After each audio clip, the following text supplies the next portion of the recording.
Last episode ended on a promise, so let's start by cashing it in. Say you solve everything part 1 covered. Say the laser sails work. Say the generation ship launches with exactly the right number of well-managed, genetically diverse colonists.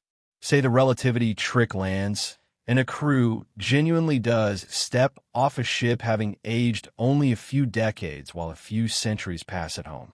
You have, at that point, solved the travel problem. Congratulations. You still have not solved the actual problem. Here's the sentence that gets thrown around constantly, usually followed by a shrug. Nothing can travel faster than light. That's true, and it's also not really the point, and popular science has been saying the true but not the point version of this for so long that the actual point rarely gets said out loud at all. The speed of light isn't primarily a speed limit. A speed limit is a rule about how fast a thing can go. This is a rule about whether two events can ever influence each other at all, about causality itself, not velocity. That distinction is the entire episode. Because once you frame it that way, you stop asking, how do we go faster? And start asking a much stranger question. Given how big the universe actually is, and how fixed that limit actually is there a version of everyone's out there? We're just too far apart that isn't actually good news at all. That's just as final, in its own way, as nobody being out there to begin with. This is the fourth answer to the Fermi paradox. It's the strangest one. And it starts with fixing a misconception almost everyone carries around without noticing it. The thing everyone gets slightly wrong. Here's the misconception, stated plainly. People hear nothing can exceed the speed of light and picture a cosmic speedometer with a red line on it. A very fast, very strict traffic law. That's not what's actually being described. What relativity actually establishes is that the speed of light is the maximum rate at which cause can become effect anywhere in the universe. The fastest that information, energy, or influence of any kind can propagate from one point in space-time to another. Footnote 1. It's not that we haven't built an engine fast enough. It's that faster than that isn't a stronger engine. It's a different category of thing being asked for entirely. A request for an effect to arrive before its cause could possibly have reached it, which relativity doesn't just discourage, it defines as incoherent. This matters enormously for what this episode is actually about, because it reframes the entire question. Can we go faster than light? Is an engineering question with a currently negative engineering answer. Can two civilizations, separated by 500 light years, ever meaningfully interact? Is a completely different question, and the honest answer to it might be no regardless of what any future engineering achieves, because the distance itself, multiplied by the fixed ceiling on how fast anything can cross it, defines a hard floor under how long contact takes, and that floor doesn't move. Run the actual numbers on what that floor looks like at civilizational scale. A radio signal, traveling at the literal speed of light, the fastest anything can move, takes roughly 4 years to reach Proxima Centauri, our nearest neighboring star system. Footnote 2. A reply takes another 4. That's the best-case round trip to our closest neighbor. 8 years for the interstellar equivalent of hello and hello back. Now scale that to the distances actually relevant to a serious SETI search. Episode 3 already established that meaningful technosignature surveys are scanning thousands of stars across hundreds of light years, because that's the scale the search operates at. Footnote 3. A conversation with a civilization 400 light years away doesn't take 8 years. It takes 800 for one exchange. Not a conversation. A single, extremely expensive nod, stretched across more time than separates us from the invention of the telescope. That's the actual shape of the wall. Not we can't get there. Not even a signal can't get there. The signal gets there fine. Light is patient and distance is not, on its own, an obstacle to a photon. The wall is what happens to the word conversation once you stretch it across 800 years in each direction. It stops being anything a civilization, in any meaningful sense, actually has. It is fascinating that the distance itself is not the obstacle. The obstacle is what a fixed, unbreakable speed limit does to the definition of a conversation once you multiply it by a large enough number. It would be illogical to call that a failure of technology. It is, however, entirely logical to call it a failure of the word soon. The honest state of the loopholes. If the wall is genuinely that hard, the obvious next move is to look for a way around it rather than through it. And to the field's credit, serious physicists have actually tried, seriously, using real mathematics rather than hand-waving.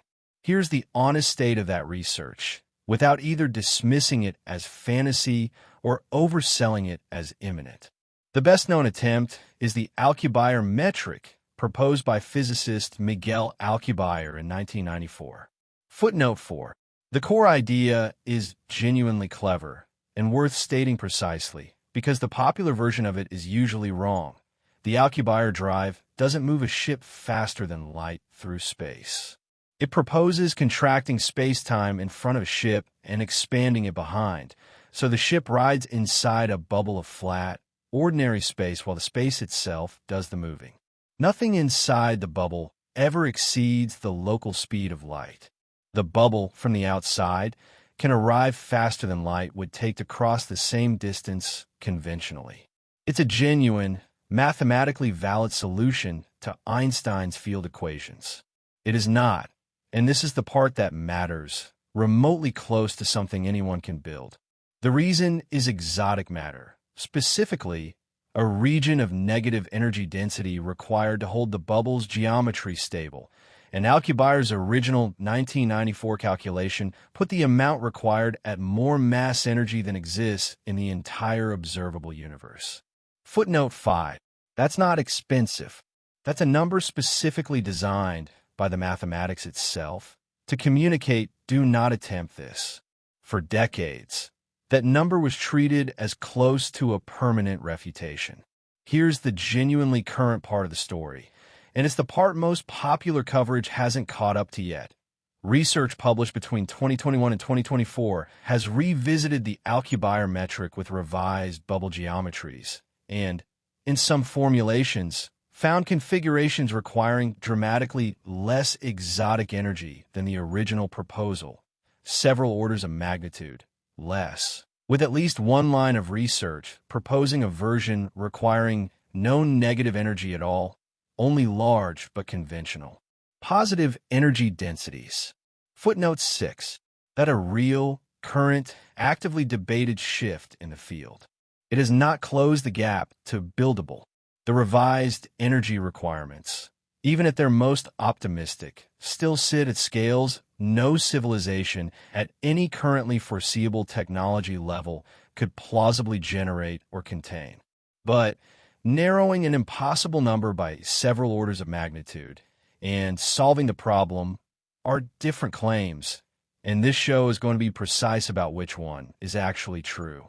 At present, I find myself uncertain how to categorize a proposal that is mathematically valid, physically permitted by general relativity, and separated from feasibility by an energy requirement so large that the distinction between possible in principle and possible feels, to me, less like a technicality and more like the entire question.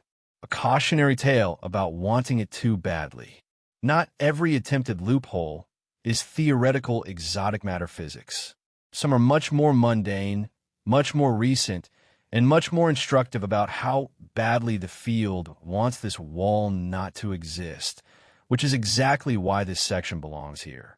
Between roughly 2001 and 2016, a British inventor named Roger Shawyer proposed a device called the M-Drive, a closed, cone-shaped microwave cavity that, according to Shawyer's claims, could generate thrust without expelling any propellant at all, a direct violation of conservation of momentum, one of the most rigorously tested principles in all of physics. Footnote 7. That should have been the end of it. Instead, small anomalous thrust readings kept appearing in independent lab tests over the following decade, including a widely publicized 2016 NASA EagleWork study that measured a small but statistically present thrust signal under vacuum conditions, enough to generate real excitement, real headlines, and real hope that here, finally, was a propellant-free drive that could sidestep Part 1's entire rocket equation problem. Footnote 8. The excitement did not survive careful replication. A rigorous 2021 test at TU Dresden, specifically designed to isolate and control for every plausible source of measurement error, found that the thrust signal disappeared entirely once the experiment properly accounted for interactions between the test apparatus's power cables and the local magnetic field. A mundane, unglamorous, thoroughly earthbound source of error, not new physics. Footnote 9. The anomalous thrust wasn't a discovery. It was a wiring problem that took the better part of 2 decades and multiple national space agencies to fully track down, precisely because so many people, understandably, wanted it to be real. That's worth sitting with as its own kind of lesson, separate from the physics. The M-Drive saga isn't really a story about a bad idea. Every serious new physics proposal deserves testing, and testing it was the correct scientific response. It's a story about how strong the pull is across an entire field to interpret ambiguous data in favor of the answer everyone is hoping for. The rocket equation is exhausting. The speed of light is a wall. Of course, a propellant-free thrust anomaly generated more excitement than its actual evidentiary strength justified. It was offering a way out. The honest lesson isn't don't get excited about anomalies. It's the size of the hope should never be allowed to set the size of the evidence required. And the M-Drive is the clearest recent example of a serious scientific community getting that balance right, eventually the hard way. The fourth answer named, here's where this connects back to everything the subseries has built since episode 3, made explicit rather than left as a structural echo. This show has now argued, at least 4 separate reasons the universe might look this quiet, and none of them require anyone to be missing, hiding, wrong, or extinct. Episode 3 made the detection case. Perhaps civilizations are out there and transmitting, and 65 years of a search built on human assumptions about radio and intention simply hasn't been looking the right way. Footnote 10.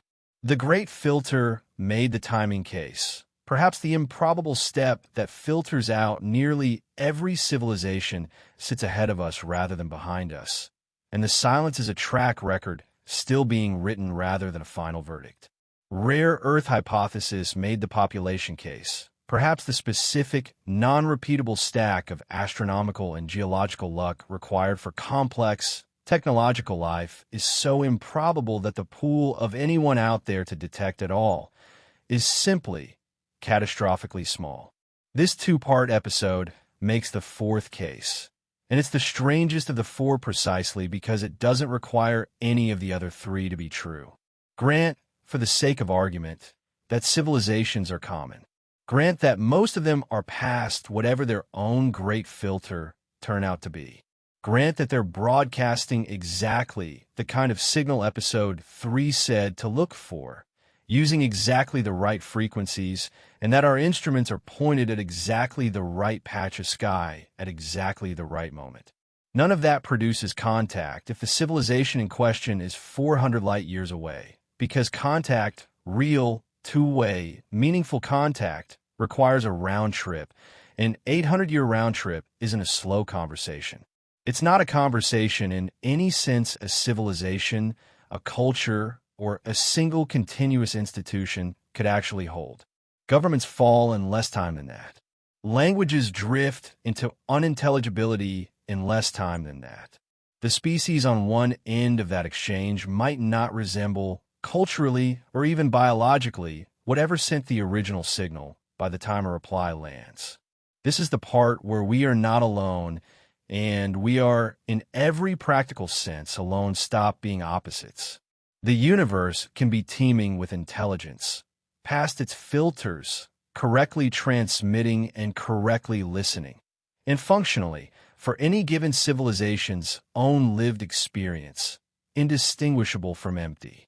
Not because the data is wrong, because geometry doesn't care what the data says.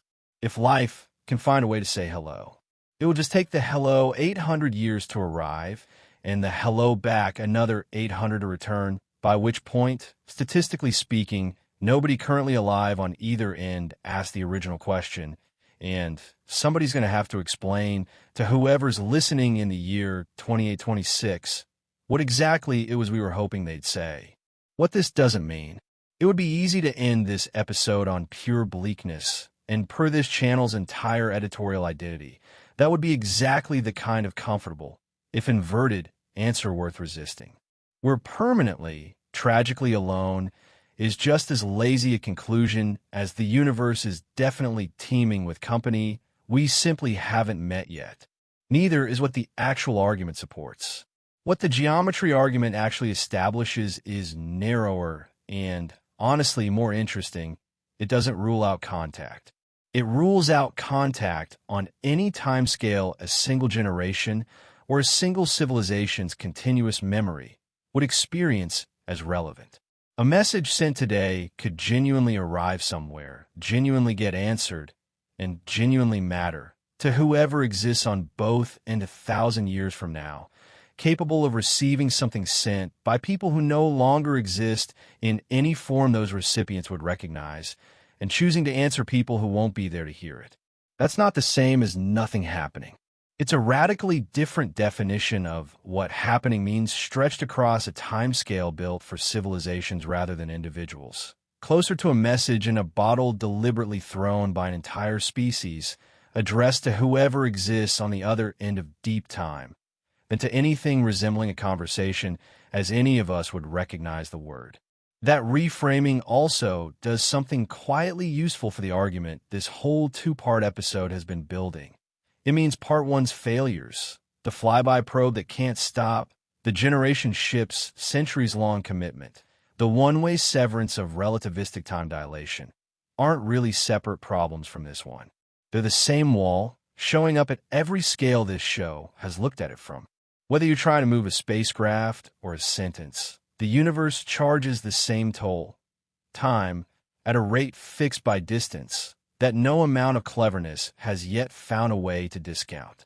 So here's where 4 episodes worth of Why Is It So Quiet Out There actually lands. Maybe nobody's listening right. Maybe the hard part is still ahead of everyone, us included. Maybe almost nobody made it this far to begin with. And maybe, even if every one of those turn out to be wrong, even in the best possible universe, dense with company, past its filters, correctly tuned and correctly patient, the silence would sound exactly the same from here, because 800 years is 800 years, and no amount of wanting it faster has ever once made it so. That's not a small thing to have built 4 episodes toward, and it's not actually despair. It's just an honest description of the size of the room we're standing in. Somewhere out there, something might be listening right now, receiving light that left Earth before any of us were born, about to reply to a species that will have changed by the time the reply lands into something its own great-great-grandchildren might not fully recognize. There's still a lot of universe left to look at. Most of it is very far away and very patient, and in absolutely no hurry to hear back from us. It's a Tuesday. Send the message anyway.